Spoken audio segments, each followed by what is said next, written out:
Good evening, ladies and gentlemen. Thank you all for being with us on a Friday evening, and welcome to the 8th edition of one of our flagship programs, the Bengal Chamber Leadership Lecture Series. Before we proceed further, I would like to express the Bengal Chamber's sincere gratitude to our title partner JIS Group, our powered by partner Tata Steel, in association with Century Ply Limited and The Telegraph, our co-partner Quaker Houghton, hospitality partner Six Paliganj Place, and our outdoor partner Selwell. Thank you all for extending your kind support for making this event happen. May I now request Mr. Gautam Ray, President, the Bengal Chamber, Shri Gurdeep Singh, Chairman and Managing Director, NTPC, and Mr. Anup Hoon, Chairperson, Marketing and Brand Committee of the Bengal Chamber, to kindly take their seats on the dais. Thank you. I would now request Mr. Gautam Ray, President of the Bengal Chamber, to kindly commence the session formally with his welcome address. Good evening, ladies and gentlemen.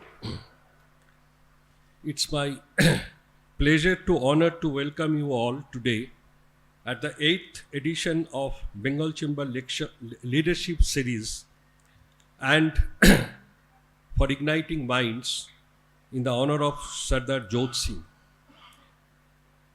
In a world that is continuously changing and evolving, leadership has emerged as a crucial element in driving progress, inspiring change, and shaping the future towards sustainability. In fact, all of you know that for some last few years, Bengal Chamber has given emphasis and importance on sustainability, and this is one of the major objectives centering on which we are working in different sectoral committees. The Bengal Chamber, in continuation of its effort to being relevant to trade, industry and commerce, has traditionally been a forum for stalwarts to meet and share perspective on growth and development issues. The leadership lecture has been meticulously designed to provide you with unparalleled access to the wisdom and expertise of remarkable leaders from diverse fields. Throughout this series, we have been exploring and experiencing the core principles, strategies, and insight that lie at the heart of exemplary leadership style, which we will listen from Mr. Gurdeep Singh tonight. This 8th edition of the special forum, we are thrilled to welcome Sri Gurdeep Singh, the Managing Director and Chairman of NTPC Limited, the largest power company in the country and one of the greatest organizations in the world, for which we Indians are truly proud of. Under his visionary leadership, NTPC has not only been a beacon of innovation and excellence, but also a driving force in shaping the future of energy in our country. In fact, this will be definitely has to be said that the transformation journey which we will listen to Mr. Singh, what has been taken up by NTPC, is an example, and it is really in sync with the national agenda, the agenda of the Government of India for attaining the net zero and meeting the whatever the commitments they have made at the international forum. NTPC is India's largest energy conglomerate, with roots planned way back in 1975 to accelerate power development in India. Since then, it has established itself as the dominant power major with presence in the entire value chain of power generation business. Earlier, it was only mainly focusing on generation, but it is his leadership. It has now spread their wing in all aspects of power sector. From fossil fuel, it has forayed into generation electricity via hydro, nuclear and renewable energy sources. This foray will play a major role in lowering its carbon footprint by reducing greenhouse gas emission. To strengthen its core business, the corporation has diversified into the fields of consultancy, power trading, NTPC has a very important power trading company, training of power professionals. They have collaborated with no less than IIM Ahmedabad and set up the power management school, which is one of the leading school in the country now. Rural electrification, ash utilization, coal mining, etc. NTPC is committed to generating and providing reliable power for all, which is the primary target of the government today. Present installation capacity of NTPC is more than almost close to 80,000 megawatt, comprising of 51 NTPC owned stations and 42 joint venture subsidiary stations. By 2032, non-fossil fuel based generation capacity shall make up nearly 50% of NTPC portfolio. That's really something which probably an example worldwide. Today we are privileged to hear firsthand from Sri Gurdeep Singh about the principles and experience that have shaped his remarkable career. As we listen to him, let us embrace opportunity to learn, reflect, and be inspired by the insight and wisdom that he will share. Before we begin, I would like to extend my heartfelt gratitude to Mr. Gurdeep Singh for taking the time to be with us, sparing his valuable time, and I know how difficult it was for him to accommodate this time. Even yesterday also it was not very certain whether he will be able to make it or not. Your presence underscores the importance of leadership and innovation in driving progress and fostering excellence. So with this, let us join our hands to welcome Sri Gurdeep Singh. Thank you very much, sir. May I now request Mr. Anupoon, Chairperson, Marketing and Brand Committee of the Bengal Chamber, who conducts this Leadership Lecture Series program, to set the context of the program, please. Good evening. Let me welcome all of you this evening to the 8th edition of the Leadership Lecture Series. We began in 2016. At the first, we invited Mr. Montek Singh Ahluwalia. I think, when I look back attending that lecture by itself, I realized that each of these sessions are actually an immersive experience, right? If you look back and recall each of the elements that discussed by such luminaries, we followed that up with Dr. Shashi Tharoor. Then we had Mr. Saurav Ganguly. Then we had Mr. R.S. Sodhi, the chairperson Amul. Then was Sanjeev Sanyal, talking so much about COVID and how the government managed it and how successfully we came across. And the thought process, So, and the strategies which went behind it and the vision where it led the entire country and what we finally achieved. And before this was Arundhati Bhattacharya. And remarkable was to see that the chairperson of the State Bank of India retiring and then joining Salesforce and the change, right? So each of these people have been luminaries in their own field. They've set visions, they've catalyzed change, and they've set a path for the organizations and the sectors that they have worked in. In 2016, how we all began it, there's an article in the Harvard Business School which came out, which talked about leaders being teachers, right? So we were going through that and we all got talking and we said, we must have something where we bring prominent people to the chamber, where our members can get to hear them from their knowledge, their skills, their values, their vision, the role of change which they've played, and to gain an experience. So I'm very sure this evening we are going to be hearing Mr. Gurdeep Singh. It's going to be an experience. Why I call it immersive is that the questions and answers which follow give an opportunity to actually get to understand what went in the mind, or what were the considerations and what were the achievements thereof. I'm sure it's going to be an invigorating talk, and all of us will go back a little wiser than we came in. Thank you very much. Thank you very much, sir. Our leadership speaker for today is Mr. Gurdeep Singh, the Chairman and Managing Director of NTPC Limited, India's largest integrated power utility and a global energy major with market cap of USD 44 billions since 2016. In an illustrious career spanning for more than 3.5 decades, he has held leadership positions with several national and multinational companies. He joined NTPC as an engineer trainee in 1987 and rose to become the longest serving CMD of NTPC till date. Mr. Singh is an alumnus of NIT Kurukshetra and IIM Ahmedabad and has undergone management and leadership training from Harvard and Oxford Business Schools.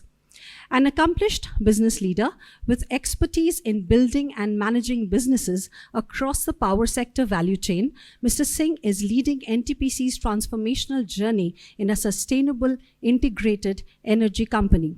He pioneered biomass co-firing in power stations in India and started climate-friendly initiatives like CCU, green chemicals, and green charcoal. Mr. Singh embraces innovation and a people-centric sustainable approach to business. Under his leadership, NTPC has been consistently ranked as a best employer internationally and received awards and recognitions for its community-oriented, innovative CSR initiatives and business sustainability.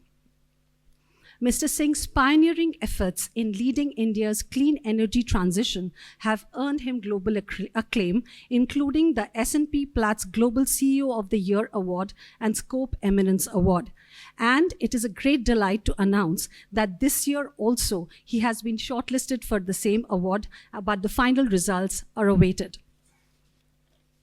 May I now request Shri Gurdeep Singh to kindly deliver the leadership lecture on power sector transition. Welcome, sir. Over to you. Good evening. First of all, let me extend my heartfelt thanks to each and everyone present here, and especially the Chamber for inviting me. Mr. Gautam Ray has been a long-term friend now, at least a decade old, and when he invited me, I said yes, and yesterday I realized that really put me in a little stressed condition, but then I think his persuasion skill and my own internal commitment made sure that whatever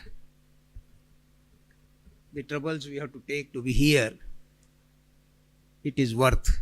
And I must take some caveats before moving forward, that the earlier speakers, probably I will not be able to really be compared with those, because I had been a purely techie and managing the power projects and the power related companies rather than the visionaries than what has been mentioned here.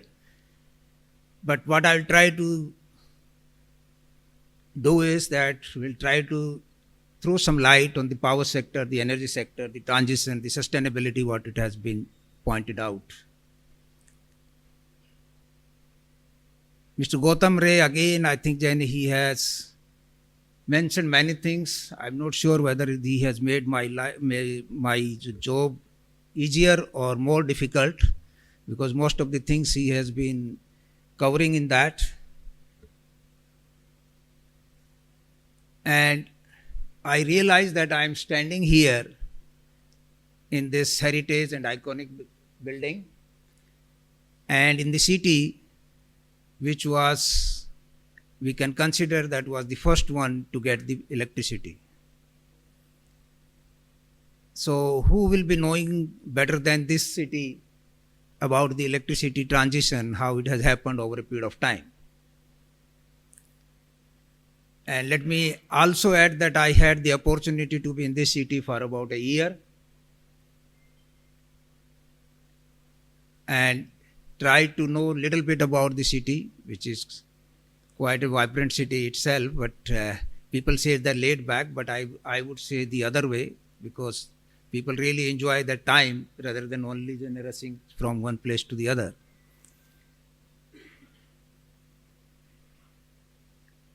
So I think if we are coming back, then let me just say a few things which I have tried to practice rather than going through the book. If you are sincere to yourself and committed, and this is for especially the youngsters who are in the room, and then true to yourself, I think you will find the ways. So this is not something, the jargons which I am trying to use, but this is really helps you. And when you rise to a level where you have to lead the team, smaller or the bigger one, the people will be observing each and everything, what you say, how do you work, how do you talk, how do you walk, anything else. So one has to really evolve in its and oneself, what kind of person you are. If you go on changing your stand, probably you are not going to go anywhere. Your basic training, your basic knowledge, your basic exposure will be able to help you to devise your strategy, to devise your vision, and then work with the team. And I must say that the first mantra should always be to invest in the team and communicate your vision and strategy, what you will have to walk through, rather than only talking on those things. I had a good fortune that I had worked in the public sector, private sector, joint venture, multinational companies, and the government companies at present on that side. And these few things have really worked.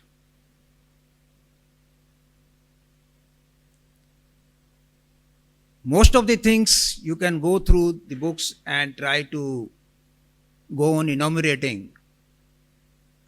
But if you have the empathy towards your team and you have commitment to invest in the people development and you are very transparent and clear in your actions without any bias or prejudice, most of the time the team will deliver. And one of mantra which I would like to share with the youngsters, as I said earlier also, that as you take up the higher responsibility, the delegation and the empowerment are the two words which will help you to take up the higher and higher responsibility. At a younger age, I had good fortune to have a boss who taught me that if you have to grow up, then you will have to live up whatever you are doing to the team and try to look forward for the next things. This may sound very easy, but it takes a lot to practice. So it is necessary some time to get into the micromanagement if there is a crisis. But most of the time, the team which really is responsible, they accomplish your vision, your strategy, rather than every day you are sitting maybe 12 hours in the office. I had practiced, as I said, from 2005. I had been CEO of some smaller or the medium or the bigger companies, but I was never required to take any file, unlike most of the government offices, to take any file at home and try to work on Sundays.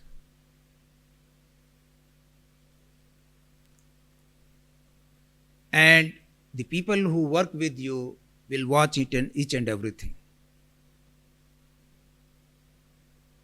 So I will re-emphasize the importance. I think at the leader is, we are not talking about the machine, We are not talking about the technology alone. The leader is one who takes the team, who motivates the team, and who creates the belief in the team to accomplish what you have set the path. That has worked for me till date. I'm sure that some of you which will be practicing will be able to share and much more insight into that if there is a kind of some interaction which happens. So let me, with those few words, let me try to take up Jain in the power sector.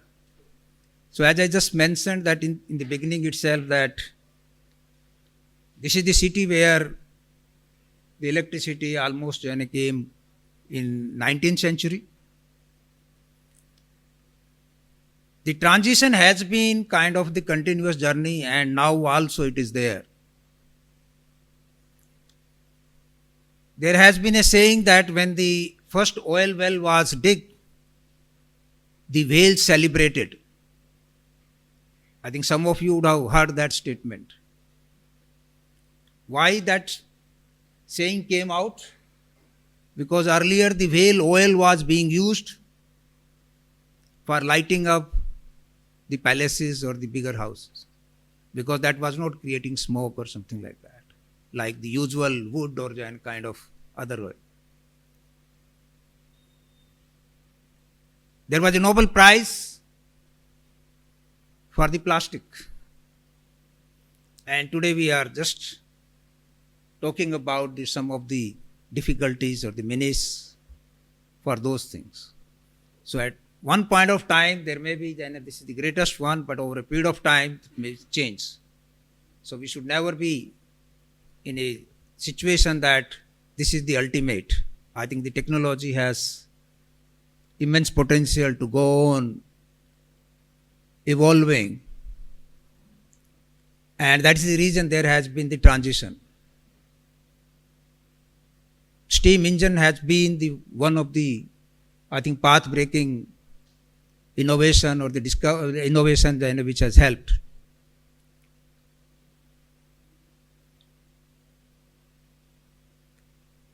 Mr. Gautam Ray just mentioned rightly that we started in 1975, exactly on the 7th of November. So we are going to have our 50th birthday by completing 49 years on 7th of November. And we are no more National Thermal Power Corporation what we were set up for the purpose. So let me just take it through, and I would be more than happy, rather I would request that we should have some question answers rather than one way speaking. So let me just take it on that some of the global energy scenario, then coming to the Indian scenario, the presence of NTPC in the power sector, our initiatives, and our transformational journey, what we are saying that we are no more only Thermal Power Corporation, and the trajectory. I think this is the real theme of everything what I am going to talk about today. So 1975, as I mentioned, there were two companies incorporated, the twin companies coming out of the same file called NTPC and NHPC. So they were approved in the same file. So our journey started,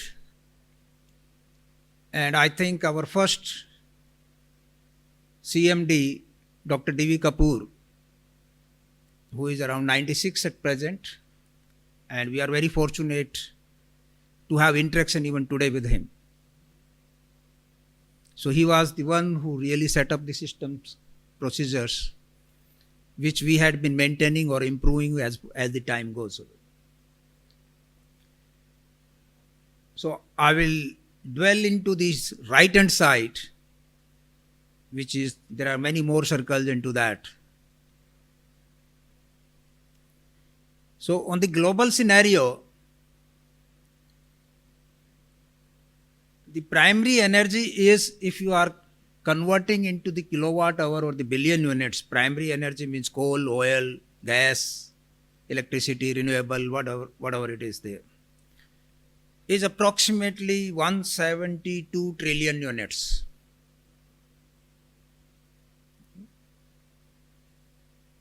And the electricity is around 29 trillion units. So we'll tell about, I will come back to the Indian scenario very soon. So we are almost on the electricity is around 1.7 trillion units.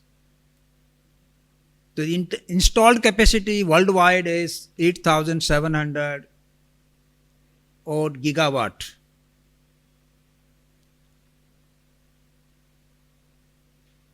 The another thing quite important which is coming out is out of around 35,000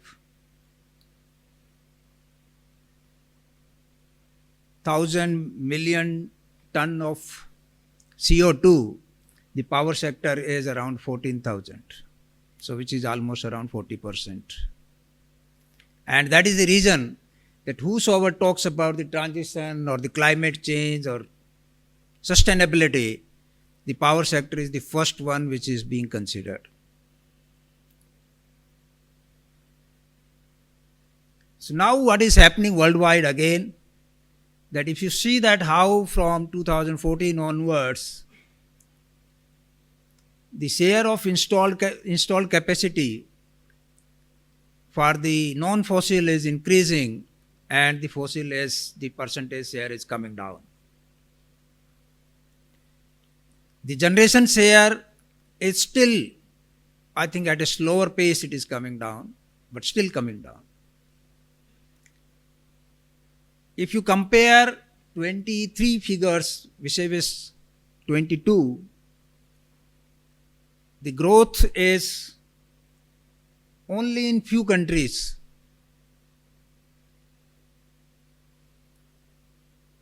And there is a degrowth as far as this one is concerned in other countries.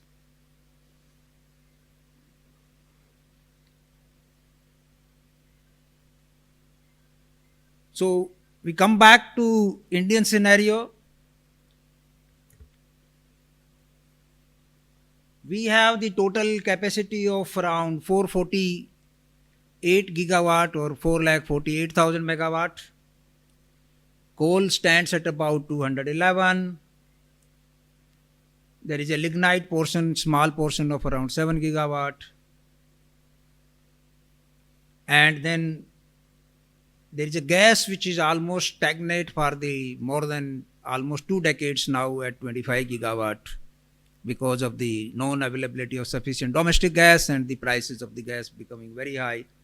So not even the captive plants are being coming on the gas side.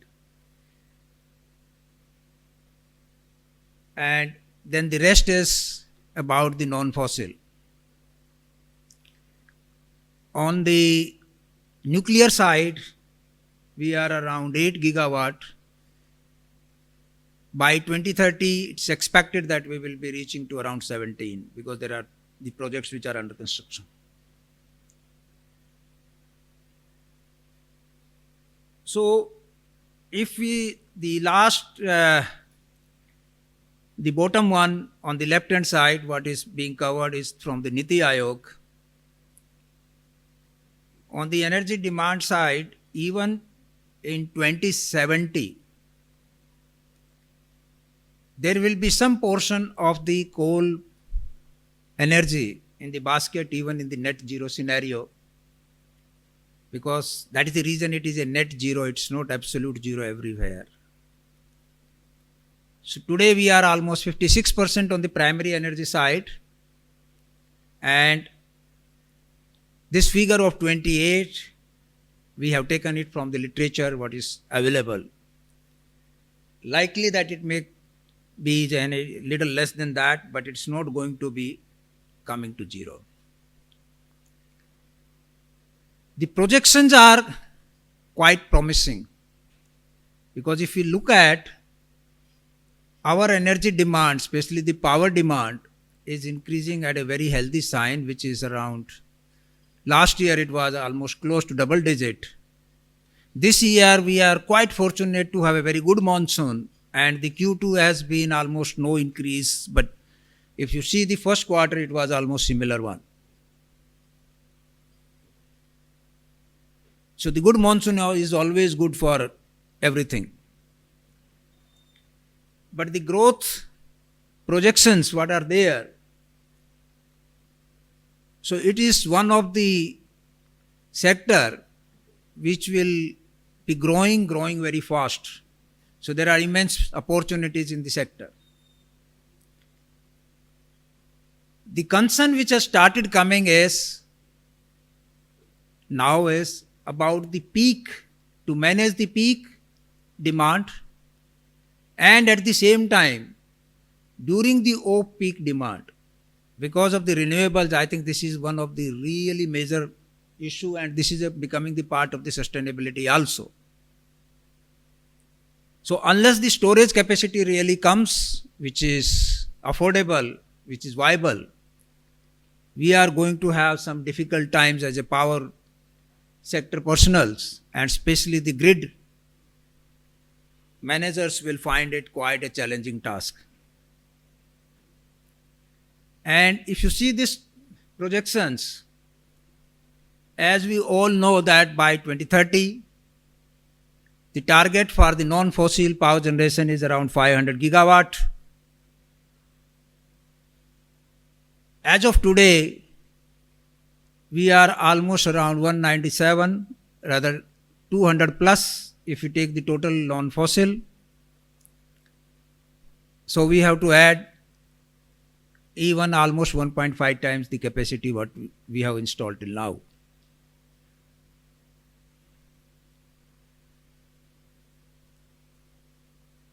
So the pathway for the India's clean energy transition from fossil to non-fossil. On the renewable side, as we all would have seen it, that this is rooftop solar, which is a distributed generation. There is a lot of emphasis and there is a lot of subsidy which is coming from the central government on this. Solarization of the agriculture feeders. Let me share with you that one study what we got carried out. Because of our energy efficiency steps as a country, the increase in the industrial demand is not at the same rate as the industrial growth overall in the economy is.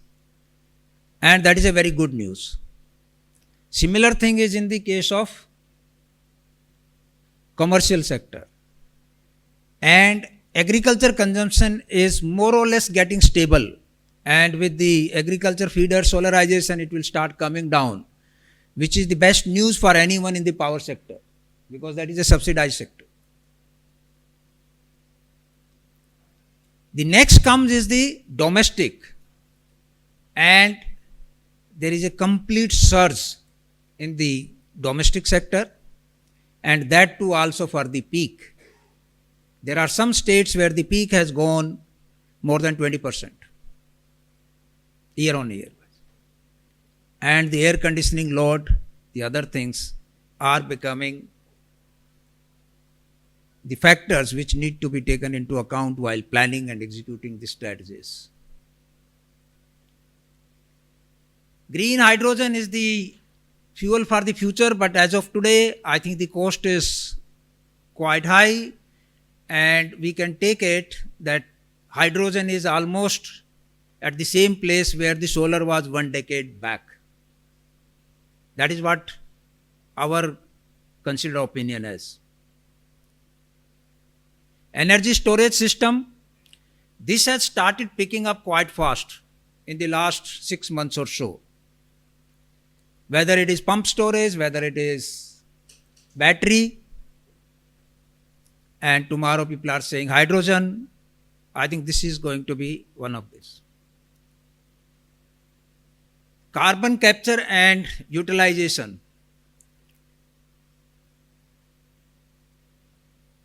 what we believe that for the sustainable energy, the two things are going to be quite important going forward. One is going to be SMR, which is small modular reactors for the nuclear part, and other one is going to be carbon capture and utilization, in addition to the renewable energy, which is solar plus wind. So there will be a lot of development which will happen in the carbon capture utilization. We are doing projects which are pilot projects at present, and I would encourage, I believe that in the chamber there will be many people from the industry who are interested in this. At Vindhyachal, we are almost close to commission the carbon capture from our stack and use the hydrogen and generate something called green methanol. So which is the circular part of the circular economy, part of the kind of the CCU or this kind of reducing the overall footprint of the carbon in the total energy basket. Smart grid is very helpful for optimizing not only the total peaks but also your bills and maintaining your energy requirements. PM Kusum is something which is the agriculture feeders. I think I'll note some. Offshore wind, we are just starting. There is bids which have started coming out. And in that, people have started talking about there is something beyond PPAs, beyond DISCOMs and beyond RPO, that was a renewable purchase obligation. There may be some opportunities will start coming into this area. I understand there are some people who are from distribution companies present here, from the generating companies may also be, but I think this is going to become a reality because the overall cost is now becoming almost 7 rupees on an average in the country, and there will be some people who may be opting out of the grid if their requirement is within their resources available with them, especially like who are living in the remote areas, who are having the enough space, roof or something like that. Pump storage is a energy storage, nuclear and SMR. Let me spend half a minute here that very soon you will see the news that we are starting our first project called Mahi Baswada in the joint venture with NPCIL, which is going to be 4 into 700 megawatt on the NPCIL technology or BARC technology. That will be our first nuclear foray, and thereafter we will be setting up nuclear plants. We are talking to the different state governments depending on the right sites. At some point of time, this will become a mainstream because that is the real substitute for the coal base load. Green chemicals, I talked about methanol.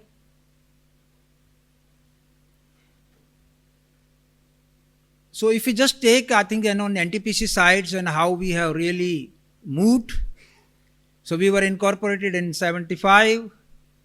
First unit was commissioned on 13th of February 1982 in Singrauli.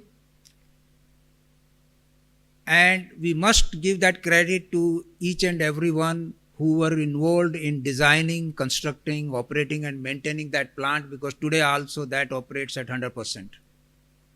And at the heat rate which is equivalent to whatever the new designs are coming, or because that time also design was same pressure temperature. If you are just considering, this will become. So our first unit, which was commissioned on 13th of February 1982 at Singrauli, is still maintaining. So this myth of 25 years life, you will have to discard at times.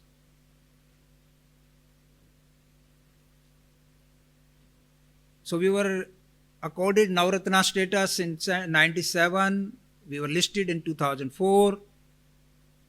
We got Maharatna status. Maharatna status provides a lot of flexibility and the empowerment to the management because we are not required to the government for approval for the investments.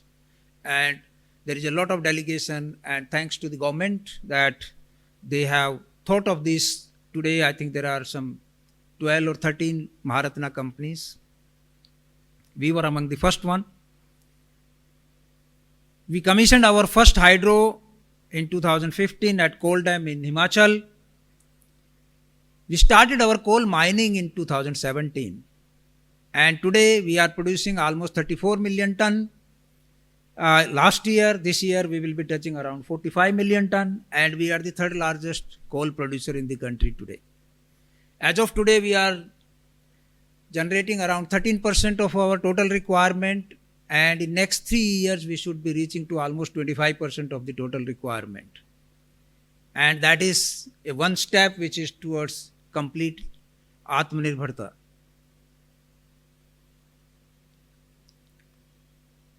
We acquired TSDC and NIPCO. They are our subsidiaries now. The next bullet point is quite interesting. So the first time as NTPC, we crossed 1 billion units, 1,000 million units on 18th of January 21. And thereafter, we are finding it difficult to see figure below that. So till that time, I think 18, 19, 20, there was a kind of that growth was not there. And now we have touched almost about 1.35 billion units or 1350 million units in a day.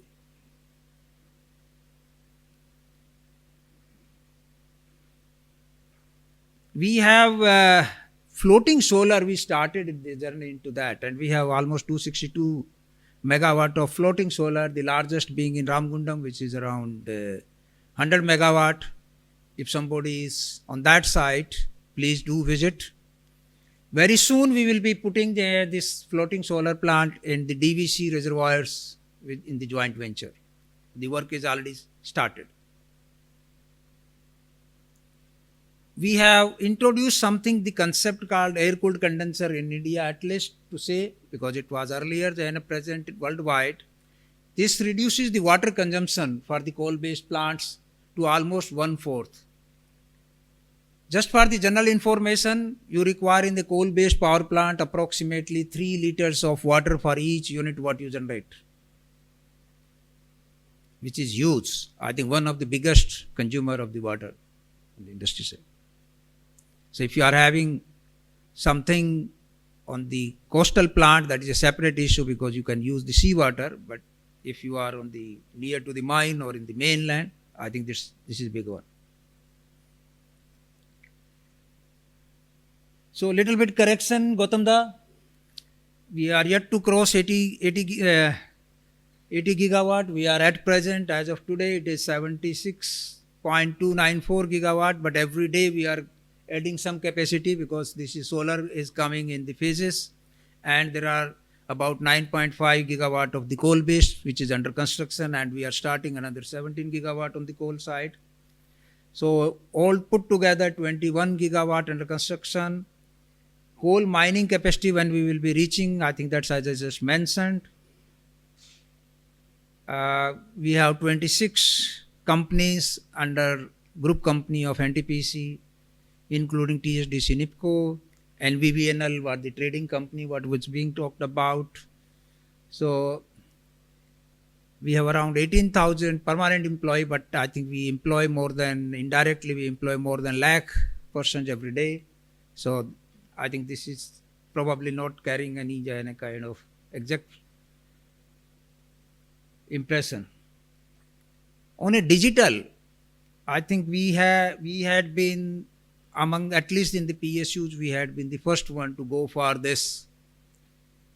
And let me share with you that in 2019, at some of our offices, especially for the commercial purposes, there are only 2-3 persons working. So we came out with the idea that you can start working from home. And as usual, there was some concern in some segments. and they were very surprised. But then incidentally came the corona and everybody started working from home. So that time it was almost, people started appreciating that it's good that we started practicing jhana before that. It's not that it was a good thing, but corona was a very bad and tough time for all of us. But we could start working on the digitalization much ahead. And today I can share here that we don't have almost anything, any file, physical file. So much so that I had to get the one circular issued by Director Technical that if the printer has to be bought, it should be with the permission of the Director Technical, because that is where the root is. So people used to take that print and just throw it, or whatever it is, they will put in their dust kind of drawer. So sometimes the small things, if you go to the root, I think then you will start finding it.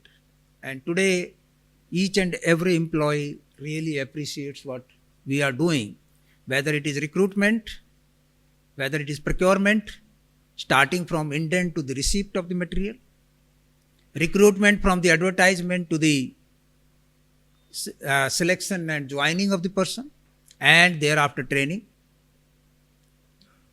So most of the things become faceless. The another thing we tried, and it's become quite a successful model now, is every project used to have the procurement section, the finance section, the HR section, big one. So we came out with the idea of shared service concept. So first we started with the regional basis, and then we graduated to something called unified shared service. So because now everything is online, and the things have become much faster, and it's not a person specific. In fact, there are many companies who are asking us to handhold for those kind of transition. So in a true sense, we are trying to make our processes which are faceless. The AI is going to really play the next role in that, which also the work is in progress. We have already taken our chief digital officer from the market. We had started our lateral entry, or I'm not trying to say that, don't take it on the other side, but this is the chief digital officer which is coming on a fixed term, try to put up the system, train our other JNA kind of our executives, and who can take forward. The fixed term employment is really working very fine. In fact, there are many people who will not like to get stuck for a lifetime. Before this job, I had never completed 5 years at one place. I'm not advocating that people should not be at one place for a long time. But at least people should really believe in the job rotation if they have to take up the senior leadership position, because that really helps you.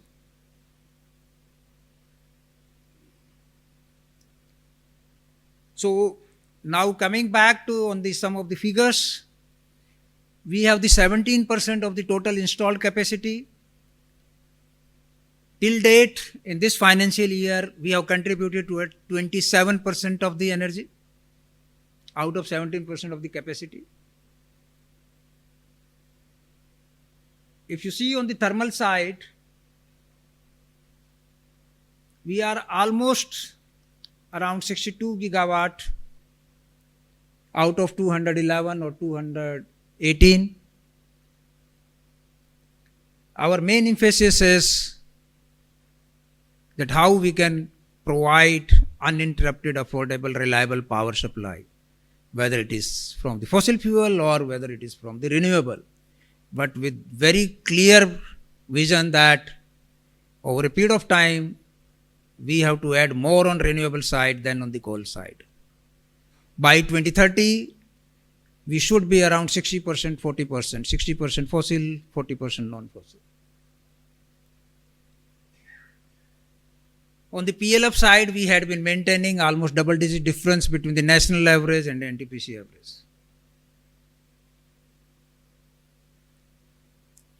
So some of the global recognition, what has been mentioned in some of the introduction, but I would like to share then something, then a third bullet in detail, because one or two things which we have almost covered.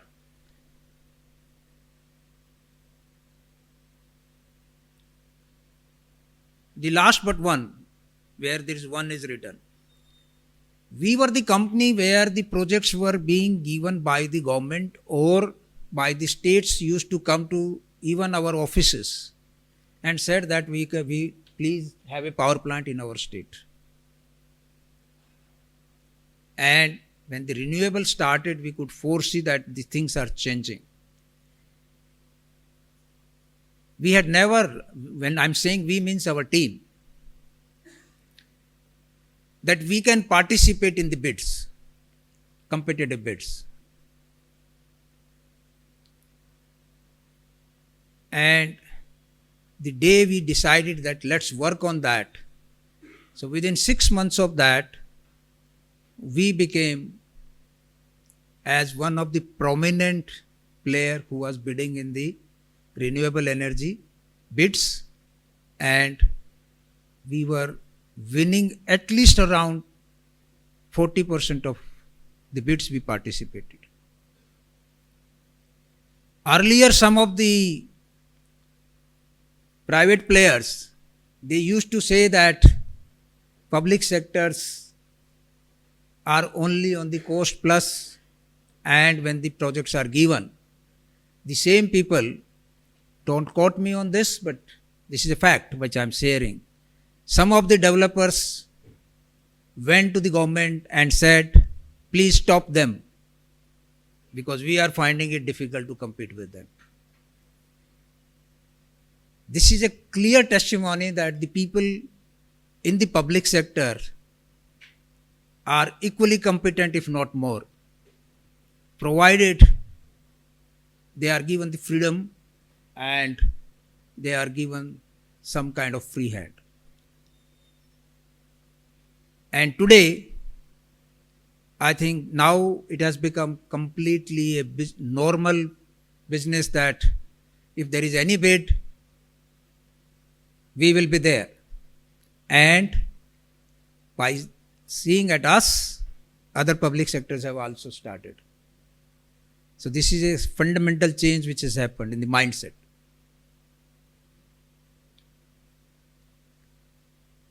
So like the similar thing when we started about the shared service concept or the unified shared service, that time there was a lot of hesitation. Some of the senior executive came to me and said that if there is any mistake which happens, how I can change that. I said it's not required to be changed. Banks have started working then much before, and they are handling with the kind of personal money for the people. So they had been able to perform, why we will not be able to do that? The moment I said this, I think the total team rallied over.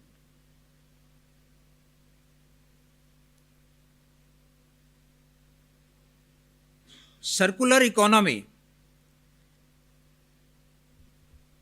There are two things which I would like to mention here. One is that in 2016, when Delhi started experiencing quite a bad air because of the weather conditions and some factors about the burning of the residual of crops.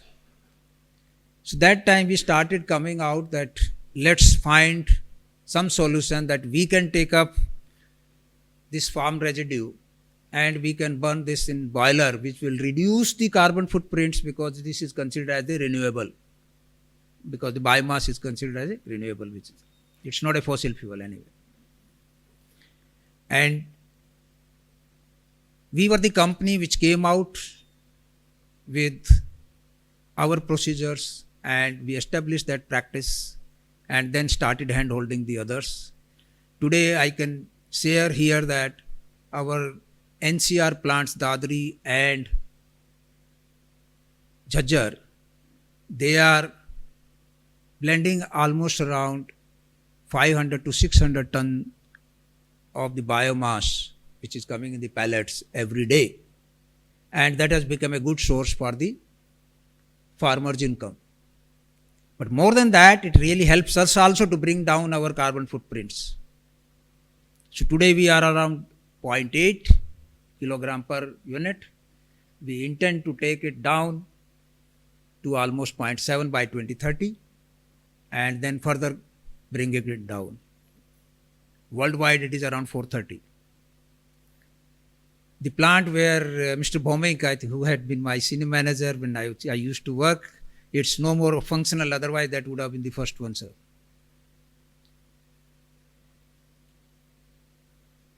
The another one is more important than this, and I would request that if anyone visiting Banaras, please spare some 1 or 2 hours and visit that plant where we have found out the solution for unsegregated MSW, municipal solids.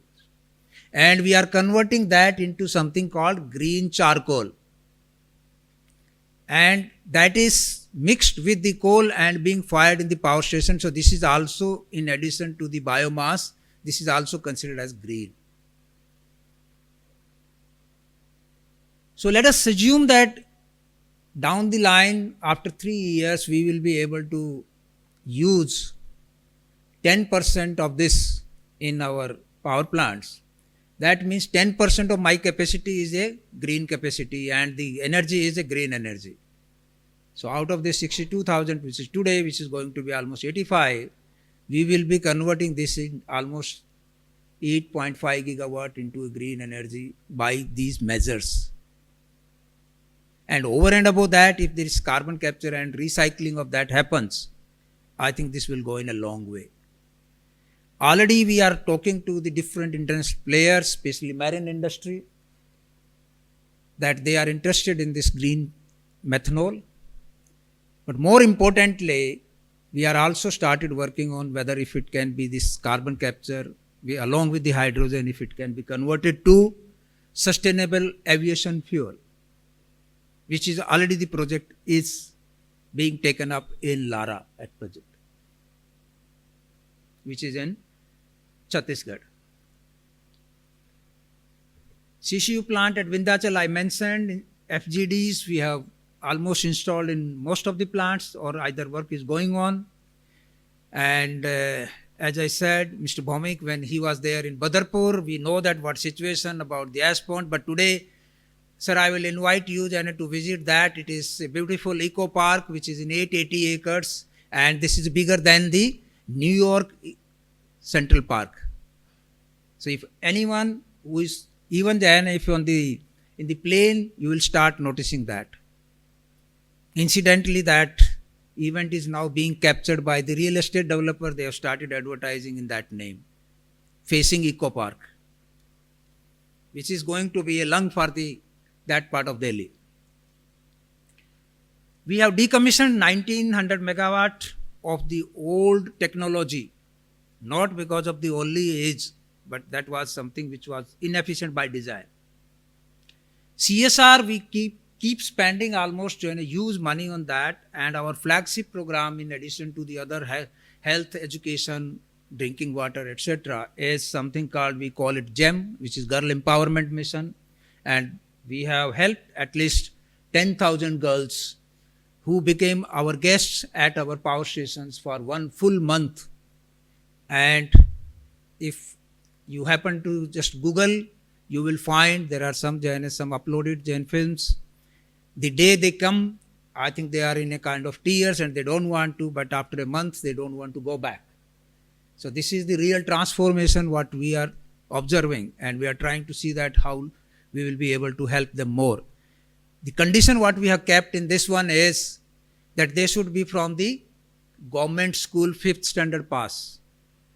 Because when we were discussing, this came out very clearly that whosoever is little well off, they start sending their children into something called convent or private or whatever it is they call.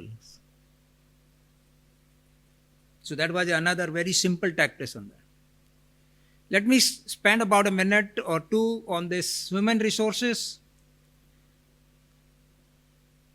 One of our differentiator with the other public sector is our recruitment, our training, the job rotation, the empowerment, the delegation which I talked about. And now this has been recognized even by the Public Enterprise Selection Board. Today I can see that there are 11 directors at present who are there from NTPC in the other public sector units, which is probably the highest from any public sector. And that's the reason that we had been winning this recognition, best place to work, talent management, ATD award, which is internationally acclaimed. We had been constantly being recognized by that. So this all things really is a full-fledged subject in itself. I think if we start discussing it will require a couple of hours. But what I would request that if anyone is interested, we have the Power Management Institute, which is our center for training. We'll be more than happy to host you there and go in details with that.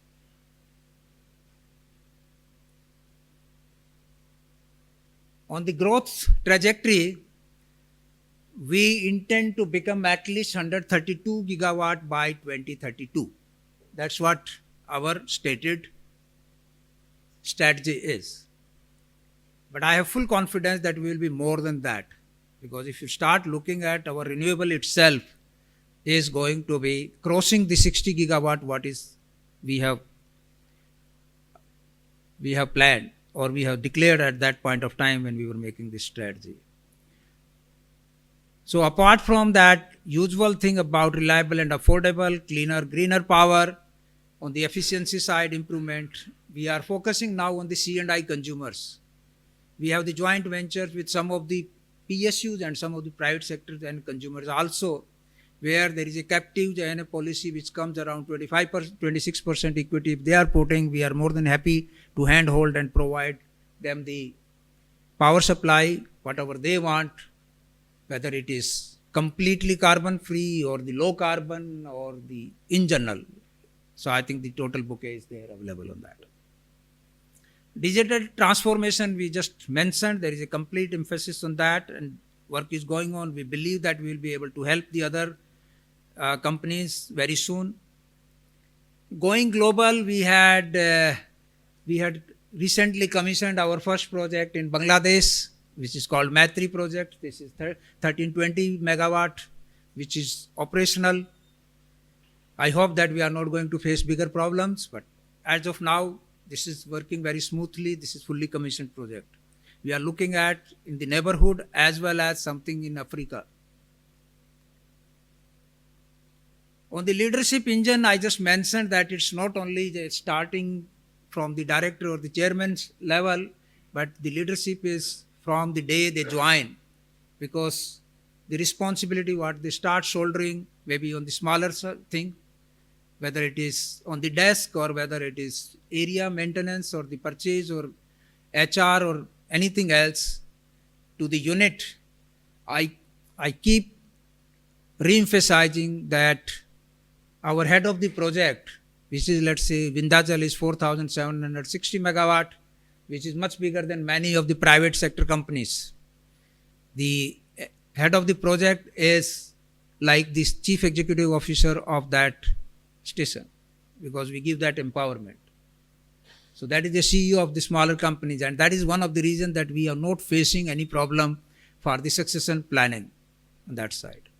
So we groom people right from the joining, but more importantly when they come to the senior management level, when they become head of the section or the head of the project, and there is a well-defined, well-laid out structured program which undergoes in that. And in this series, we had established NTPC School of Business, which is in the partnership with IIM Ahmedabad. You will be knowing that IIM Ahmedabad was set up in the partnership with Harvard when it was started. And very soon we are trying to convert that school into the NTPC School of Energy and Sustainability Management. So that is going to be almost in next 6 months to 1 year. That is what is going to be rechristened very soon. With the aim that we will not only be helping our company, but the entire sector as a whole. Because it's easy to take care of your requirement, but it's important that how to take care of the sector. The social responsibility I just mentioned.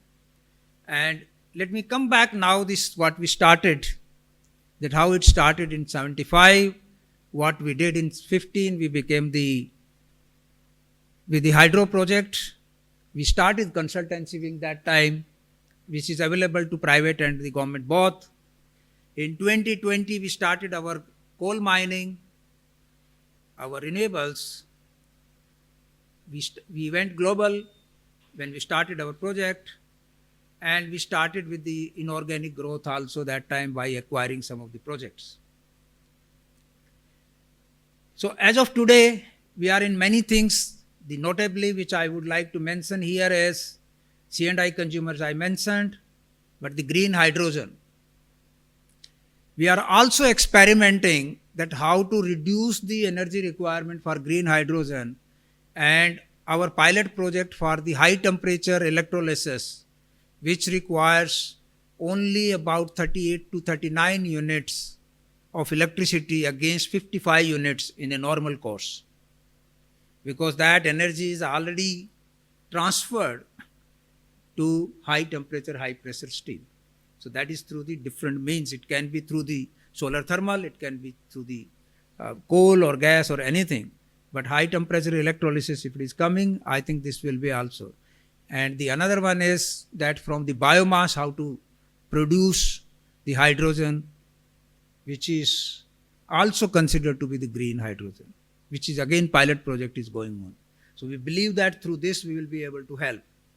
And as I mentioned, we are starting our nuclear plant, nuclear project in this month, in all likelihood.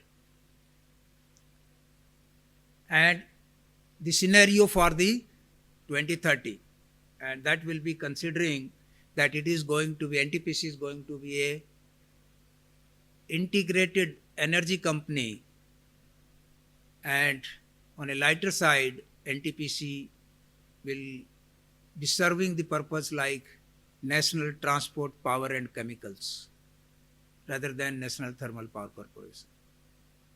So that is what the potential is. That's what we are trying to exploit that in a good sense. Thank you. It has been a pleasure, and I will be more than happy to say.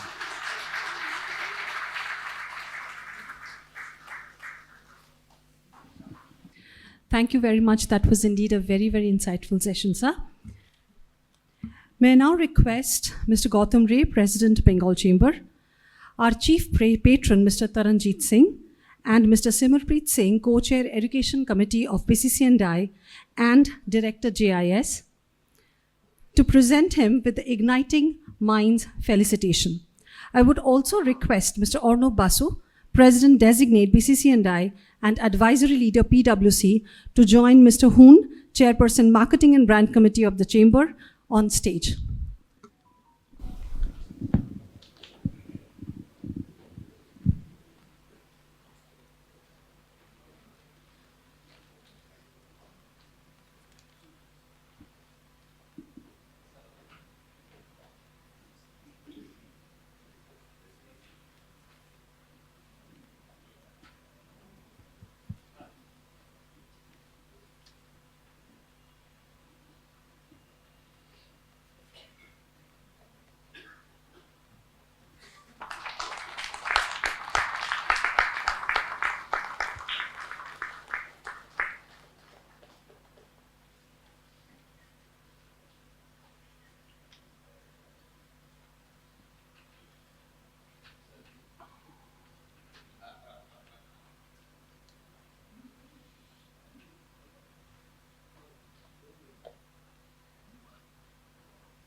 Please put your hands together.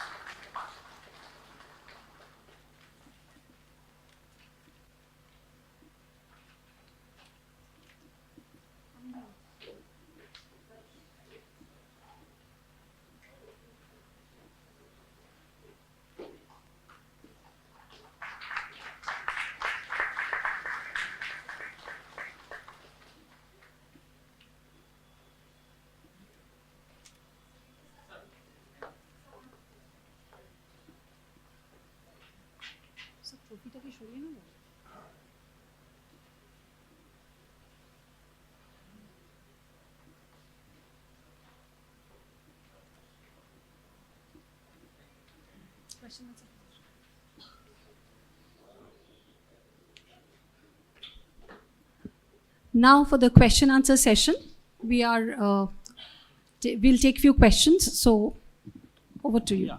Thank you. Hello, yeah. I'm Professor Alok Kumar from IIM Calcutta. Sir, thank you very much for your elaborate presentation, PowerPoint presentation of the larger view, of the larger picture. My question to you is, sir, if you could share with us some anecdotal points of your personal contribution, your personal leadership contribution to this picture. Thank you, sir. I don't know what to say on this because you are the part of the company, you are part of the total team. So it's almost every day you keep doing many things, and I don't know. There can be a number of circumstances, but I don't know if you want to further refine your question in a particular area so that that can help me to get into that. No, I was interested because it was on the larger picture that you drew, Yeah. very finely also with a lot of PowerPoint. I just wanted to know from you your personal, any anecdote that where you feel that this is where you stepped out of the threshold and you have contributed to this larger picture. Okay, thank you. Let me try to attempt. I'm not Yeah. sure then whether I. Thank you, sir. So prior to coming to NTPC, I joined Gujarat State Electricity Corporation in 2006, and there used to be the oil-fired power plant that time. The next senior most person, I was 41 that time, and the next person was 59. The senior most after the MD was 59. And they were running that plant which was most inefficient, very costly, etc. I said, Kijan, we have to close this. And this guy comes and says that, sir, government will not allow you. Because we have already tried. And this was only around about a week I had joined. So I talked to the minister and said that this is something which is criminal, to say the least. So he considered that then I'm a new one, I'm a young boy, so maybe I think. So he said that, okay, we will discuss. He was very intelligent, he was very well educated, and businessman also, so he was understanding this. But he said that, okay, we'll discuss afterwards. I said, sir, you can't really go on saying that afterwards means you are doing. I'm ready today, whatever you want to discuss. And some of the facts which I just put. So he said that this is really contributing towards the environment and we should stop it. So that was the first one where in the government working I had the first hand impression. I'm not sure whether it is really befitting to your question, but the comment what the executive director who was 49 said, he said that, sir, now we are 100%. You are 41, I am 59. So we have made it 100%. So the question was that when we took the team along with us, I think it was a good. In NTPC, there has been many more occasions, and the government, whether it's bureaucrat, whether it is politician, whether it is state government, the other stakeholders in the plants, I think then the moment you start having the heart-to-heart talk, most of the time the solution emerges. But if you, I think there is a saying that if you compromise once, probably that is a good beginning. People will take you for a ride. And this happens at the your company first. Your employees will be, in the first week you have to be very careful what they are saying to you. So I remember that even in NTPC there used to be a statement called ऐसे कैसे हो सकता है. So that was for about 1 or 2 years. And once you said that I'm behind it, I'm taking the responsibility rather than you are taking. This is ultimately it is. Things changes. We have taken we had taken the decision not to go for greenfield coal-based power station way back in 2018-19. So whatever we are doing a brownfield expansion projects as of today. So what we have said was that we, in the near future, we are not going to go for. And many a times it came back to me that we should start there, they should start there. I said, just see that. And that is not only by saying, because the new greenfield project is at least 20% costlier. The cost of the power will be what is coming out of that. Primarily, it is taking almost 2 years more than that. So, this kind of things, I'll not be in a position to share something which will become a kind of on a personalized basis, but in a generic things, I think if you are handling then a large kind of activities, there will be a number of issues which will come in. Thank you.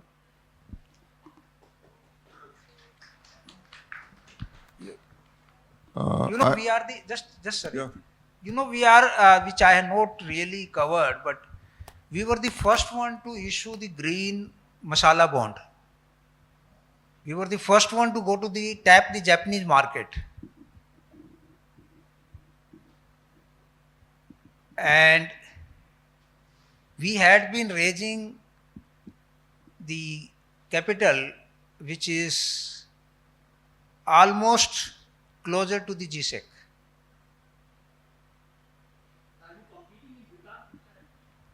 Competing in? There is no competition in Bhutan. No, there is no competition in Bhutan. Because the Bhutan is either it has to be a kind of bilateral, or there are something which are coming that you have to be only the local company will be participating into their new renewable business. Yes, please, Yeah. sir. So I have two short questions. Thank you for touching on energy storage projects. But the way the roadmap has been created for renewables in our country and the kind of dialogues which you read in the newspaper and print, I do not find adequate equal kind of attention on energy storage projects, the requirement and the challenges in terms of real estate, technologies involved.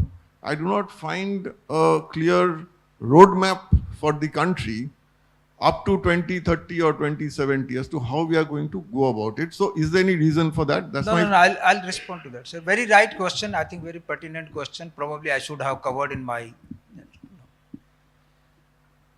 And it is a right thing. About 3 years back, I recall there was one meeting which was going on where Honorable Railway Minister was taking a meeting and they were talking about the storage. So I think I was the first one to raise hand, and this also goes to the first question on that. I said, sir, let's not then try to be on the first mover on this. Till we are able to manage the grid, we should try to wait for the prices to come down. And I think I made a statement that in the last 6 months there has been a lot of activities which are going on because the storage cost has started coming down drastically. And today the storage cost is only about, if you are able to have the 2 cycles on the battery, it is even less than 4 rupees per unit. And there are many tenders. In fact, we as NTPC, we have come out for 500 megawatt hour and 1000 megawatt hour at our Gadarwara, and I think then the another one is Solapur or some the other project. So there are a lot of activities which have started into this, apart from the pump storage projects which are taking back. But more importantly, I think the question so there is a lot of emphasis from the government. In fact, we had a meeting 3 days back with the Honorable Minister, then what should be the policy which should be coming out. So there is a roadmap which is being developed, and there is nothing wrong because if there is a situation which is changing worldwide, we should be able to align our actions accordingly on that. The other point which I wanted to touch with this subject of storage is, there is a very important phenomena which is called load curve flattening or demand side management. So I'm not sure whether it is correct. If it is not correct, Gautamda, you can correct me on that. At some stage, let us see if the temperature, our energy requirements have started becoming temperature driven. Our peak load is being decided by the average temperature during that hour. So let us consider Kolkata. How much power you can go on bringing from outside. So for that you will have to create a lot of infrastructure for the transmission. And you will have to have the generation capacity somewhere. So at some point of the time it is underutilized and some of the time it is overloaded. So the ideal thing should be always that the storage should be at the power station generator side, and you can go on like the solar. You can store during the day, you can go on dispatching during the off-peak hours or off-solar hours or the night. But there will be some places, as I said about the cities, you may require then some of the storage which is within the city, because otherwise you will not be able to feed that much power. Your transformer will start then having problem, your lines will have the kind. So it's a very, very dynamic and very challenging, and that's the reason I'm saying that power sector is in a situation which was not there in the earlier years, because I keep telling at many places that earlier we used to manage the grid by load shedding. Which part of the country we can do the load shedding so that our generation is flat and we are running the grid management was through the load shedding, which I think thanks to the government, and I was part of the team in Gujarat where we achieved almost in 2006 that there was no load shedding. I think Calcutta might have done it before that, but the entire state, probably we were the first one to reach to that situation. And it requires enormous resources on the generation and the transmission sides, how to bring the N-1, how to bring that capacity which is almost standby for the outages, for the planned outages, all kind of these things. So the storage is something which is going to really change the scenario as it is becoming affordable. Just to stretch this for another sentence, if the storage is, let us say, 4 rupees and solar power cost is only 2.5 rupees. So why do I need to go to the grid? How many people are there who are not having the landlines or they are not using the landline?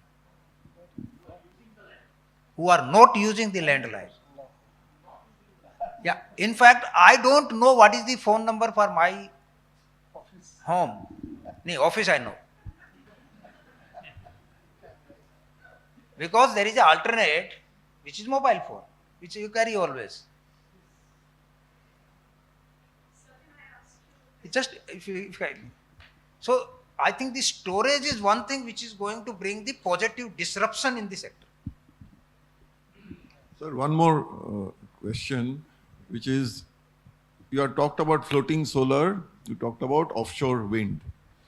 Now, have we really investigated as to what these kind of projects, for example, floating solar does to aquatic life, or offshore wind to, let's say, the avian life? Now, this is ultimately, if you are going to go on a very large scale, on a small scale, perhaps it doesn't matter, but on a large scale, this is going to be a cost which we will have to bear, or the animal kingdom will have to bear. Again, I think you are very right. The first point about the floating solar, it is almost on the reservoirs. It's not on the lakes or then something like that. So where it is a limited, and if there is the depth is low, well, it's in the sense that it is only about 3-4 meters, it is far better. If you are having the higher depth, then there is a wave formation which happens and the design becomes complicated on that side. So first we'll have to exploit those which are not really aquatic life which is going to be impacted, and there is enough scope to reach to that situation.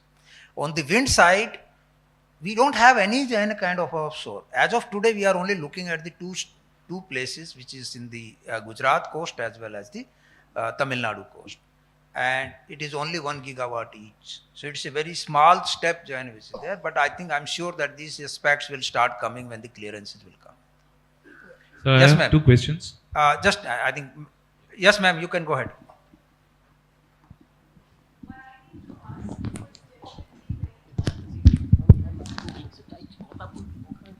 Sir, namaskar. Yes. Namaskar. I am Professor Shabina Umar. I'm an academician. And I congratulate you on being a transformative leader. And I congratulate the Chamber for this leadership lecture series. Thank you very much for an insightful evening. I have a very non-technical question. The new education policy talks about academia-industry interface. So, sir, my humble submission to you is, how can an organization like the NTPC contribute to this skilling, upskilling initiative of the young graduate and the postgraduate through the academia industry initiative? Some thoughts of yours on Okay. this. Thank you. Thank you. I think we can debate this question also, but at the same time, I think let me try to be as brief as I can. We have introduced something called sabbatical policy in addition to the higher education policy. In the sabbatical policy, we don't ask any question. You can go and join, don't compete with us. That is the only clause we have kept. Okay. You can go anywhere in the world, you can come back after 3 years. Okay. And there are many employees who are taking this option also for the upskilling or the kind of higher education. But there is a word which probably you did not use called reskilling.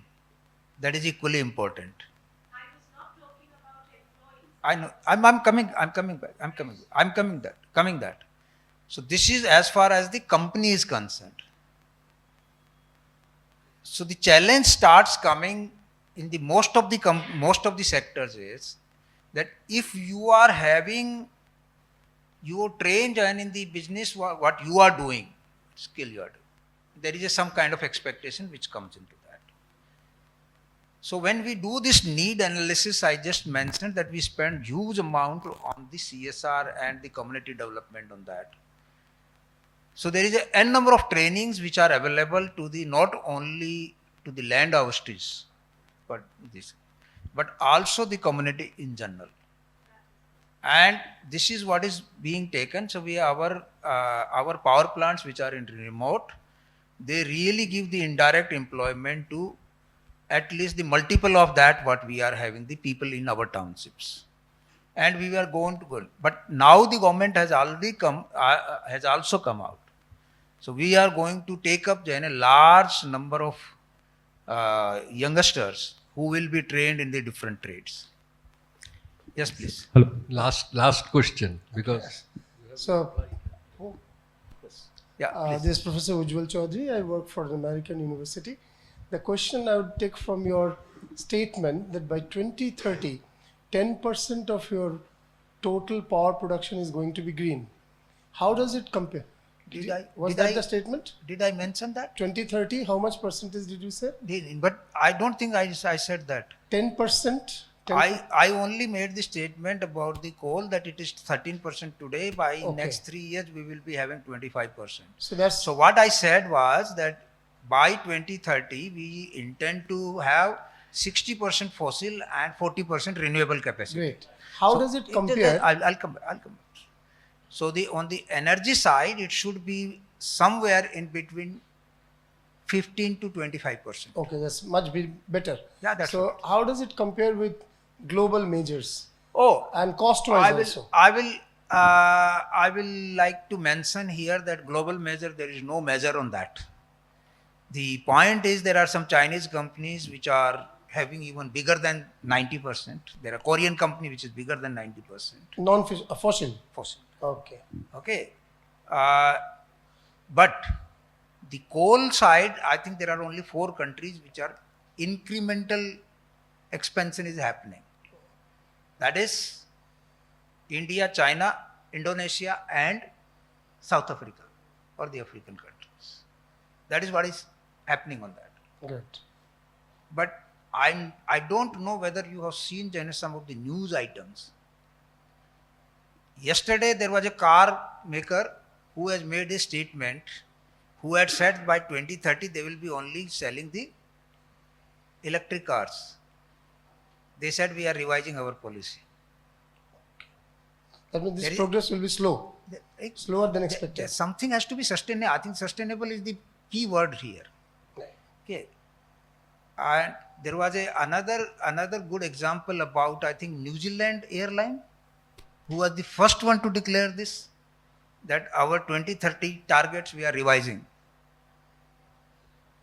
So we should be careful when we are saying these things. We cannot be a definitive today because we don't know how the world is going to really. There was a era of globalization.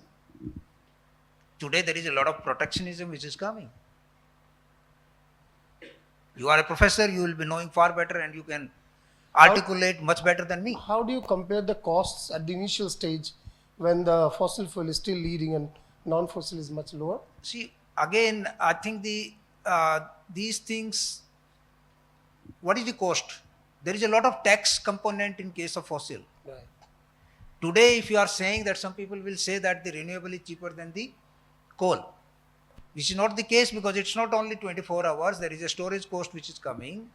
But more than that, I think there is an important thing which was indirectly, I take what madam asked me. What is how many people are engaged in our industry? How many people are dependent on that? The ecosystem, I think the transition has to be sustainable. So we cannot just listen to the one kind of debate on the TV and tomorrow we should start.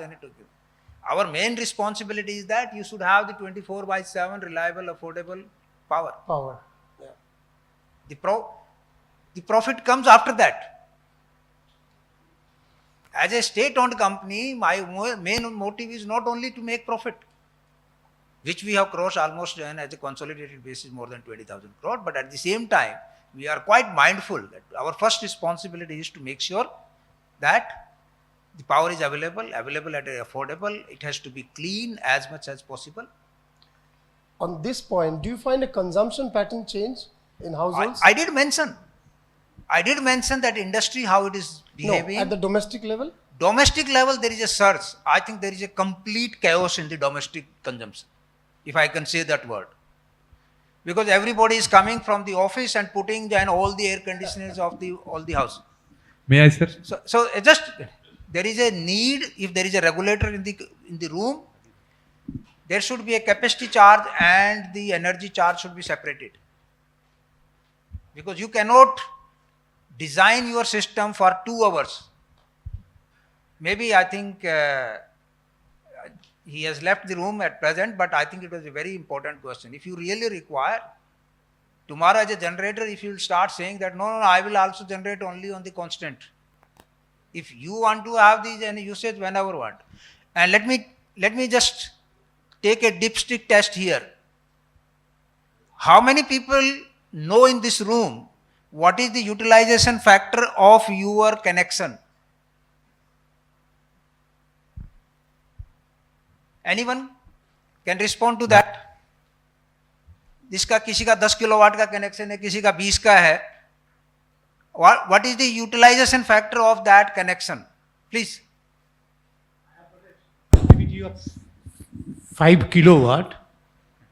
I am utilizing about 2.5 to 3 kilowatt. No. What I'm saying is in a year where 8,760 hours are there, if there is a 1 kilowatt connection. He's asking for the sort of your On a load, PLF, load utilization. We load are a curve. PLF obsessed country. Yeah. We don't ask what is the line load factor. We only ask the plant load factor. Okay. We don't ask the utilization factor for the consumer. No, that you have already explained. See, that the point domestic is, a problem. it will be in a lower single digit, or even don't get surprised, in many cases it will be single digit percentage. Sir, does And it the mean, others are subsidizing him. Yes. sir, does it mean that we are losing it? I mean, we are somehow not utilizing it, Yeah. although the connection is there here, sir. Yes. AC Yes. we are using only for maybe 3-4 hours in the evening. Because in Or theory, night. I mean, in power And plant, who we is- generally talk about this utilization factor and this load factor and all these things. And utilization factor, when we calculate for the power plant itself, not for the consumers. No. This So, is what that is the exactly point. The point Yeah. is that you should, I think, Jana, just try to know little more on this. True, That's true. the only Jana purpose of raising. That nobody is asking line load factor, the transmission line, how much it is being utilized, vis-a-vis 100%. Plant load factor is a very well-known term. At present, True, the demand goes almost 10 rupees in the evening, Yeah. whereas it hardly 2.5 rupees or 3.5 rupees throughout the day. Sir, okay, Bomik sir, yes. What is he saying? Sir, I have a question. In the evening, Yeah. it is almost 10 rupees from 6 o'clock to 12 o'clock. People are all running the ACs. So But after I think 12 that- o'clock, it is coming down to about 3.5 rupees hardly. That's there- what I was saying. So maybe I think there will be either the time of day or the dynamic tariff, or the capacity charge and the energy charge need to be separated. So there is a lot of things which will keep churning. So this sector is a very vibrant. The only point which let me, I think, conclude by saying that every day you will have to innovate. Sir, one last question. Even No, to be in the please. race, you will have to run faster than yesterday. Sir, I had a question. Singh Sahib, no, please, Yeah. we don't. He has to catch the flight. Okay. It is already No problem. delayed. Thank you. I know that it is very, very interesting deliberations going on, and it will go on. And thanks to Mr. Singh for the Bengal Chamber Leadership Lecture Series and Sardar Jot Singh Award for Igniting Minds. Shornali, you please come and. Thank you, sir. I would now request Mr. Orno Basu, President Designate, the Bengal Chamber, and Advisory Leader, PwC, to deliver the formal vote of thanks.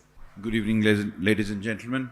As we conclude this remarkable evening organized by the Chamber, it's my pleasure and privilege to present the vote of thanks. Firstly, I would like to extend heartfelt gratitude to all of you for being here and being with us.